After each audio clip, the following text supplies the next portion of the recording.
Bago ako naging B-Mobile member, dati akong OFW. Caregiver ako sa Israel ng almost 8 years.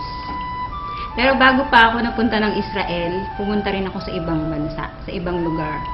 So, nagtrabaho ako sa Korea, nagtrabaho ako sa Saudi. So, ang trabaho ko doon, syempre mag-alaga ng matanda. Sana nanay ko yung inaalagaan ko, kasama ko, pero ibang lahi o ibang tao. Nung mga panahon na meron akong inalagaan na matanda na nagkakalat siya ng dumi, naiihi siya sa panty niya. Minsan, pag pinapakain mo siya, pahirapan, mumurahin ka pa niya. Dahil akala niya pinipilit mo talaga siyang kumain. Pero syempre, bilang caregiver, kailangang ibigay mo sa kanya yon. So pagka minumura ako, ganon, naiiyak na lang ako kasi hindi mo naman siya pwedeng patulan. Caregiver ka nga eh. So, naiisip ko yung parents ko. Kasi dapat ako yung kasama nila sa bahay, pero matagal akong wala. Lagi akong nasa abroad. Nung mga time na yon, sabi ko sa sarili ko, pag umuwi ako ng Pilipinas, ayoko nang bumalik sa abroad. Kaya naghanap talaga ako ng opportunity na yung magi-stay na ako sa Pilipinas, yung hindi na ako aalis. Ayun, nakita ko nga si B-Mobile. Nung nag-grab ko to, nakita ko yung opportunity. Ang laki nung pinagbago sa buhay ko. Pinangako ko kasi sa sarili ko nga na ayoko na mag-abroad. Yung gusto ko makasama ko ng family ko rito. Kasi syempre tumatanda na yung parents ko. Iyon yung nag-push din sa akin para gawin ko si B-Mobile. Hindi kagaya nung nagtatrabaho ako as a caregiver, ginagawa ko lang yun kasi trabaho ko yun. So wala akong choice. Pero dito, bilang B-Mobile technopreneur, nade-develop din yung pagkatao ko. Yung sabi ko sa sarili ko, ay marunong din pala talaga akong makipag-usap.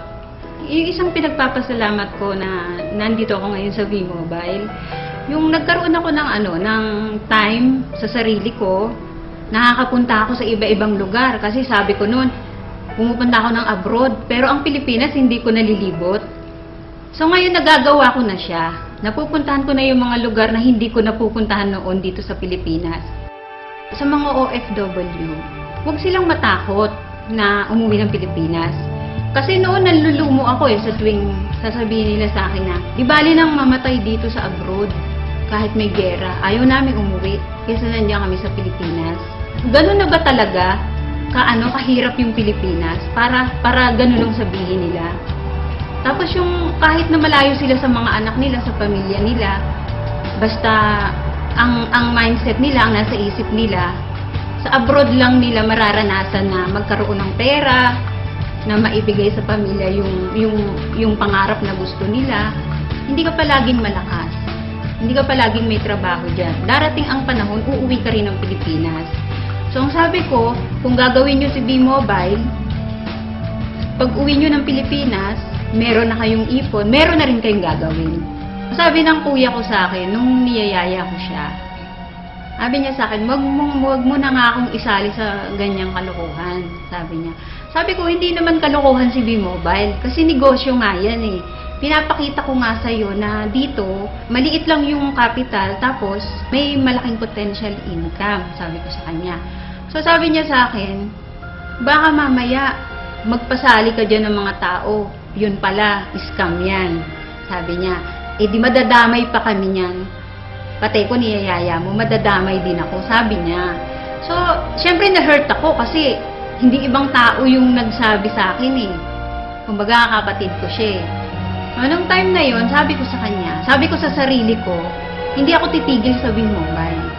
Hindi ako titigil hanggat hindi ka naniniwala sa akin, hanggat hindi ka sumasali sa akin, at hanggat di ko napapatunayan sa'yo na totoo si B-Mobile. So, good news, kasali na siya sa B-Mobile. Huwag kang titigil kung ano yung naumpisahan mo. Kasi, gusto mo bang bumalik uli sa abroad? Gusto mo ba uling magtrabaho sa abroad? Bumalik sa dati? Yung lagi kong tinatandaan. Kasi nga, di ba sabi ko sa'yo, natatakot ako na bumalik uli sa abroad. Sa mga OFW na kagaya ko, subukan ninyo na mag-invest sa WeMobile. Hindi naman habang panahon na nasa abroad kayo, darating ang time hindi nyo na rin kakayanin magtrabaho. Sana lang, huwag pagiging OFW ang ipamana ninyo sa anak ninyo. Ang ipamana nyo sa kanila yung makapag-aral sila at pagkatapos nun, magnegosyo sila. So ito na yung chance ninyo. I-grab nyo na to kasi bihira yung opportunity na ganito. Na hindi lahat ng company na nasasalihan ninyo kagaya ng WeMobile.